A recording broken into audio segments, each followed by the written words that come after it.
Annalise, what goes up must come down. The ASX 200 is down about 0.8% at the moment, and it did rally massively yesterday. It went up 2.6% to a 4-month high.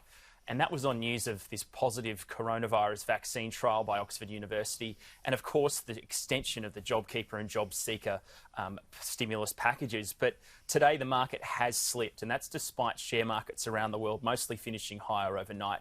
I think it's because investors are bracing for some potential bad economic news tomorrow. This economic update from the government is likely to show what the size of the deficit for this current financial year will be. Just last week, CBA economists predicted it would be about $190 billion. But of course, that's before yesterday's announcement with this new stimulus support. So the deficit could be much higher than that. So I think investors are just in wait and see mode today. On the local market today, we've got retail sales preliminary figures for the month of June. They're coming out at 11:30. And then insurer QBE has this morning announced that it's expecting to make a half-year loss of $750 million US this year. That's about 1 billion Aussie dollars. And it says that's due to COVID-19 and an increase in catastrophe claims during this period. The local market, we're down about 0.8% at the moment, and the worst performers are tech stocks and healthcare stocks. They're both down almost 3% each.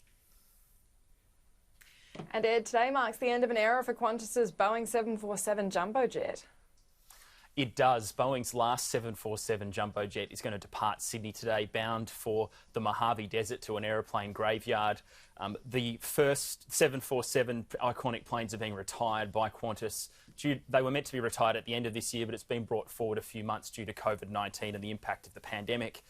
These iconic planes are being retired because newer planes like the 787 are much more fuel efficient and have a much better range.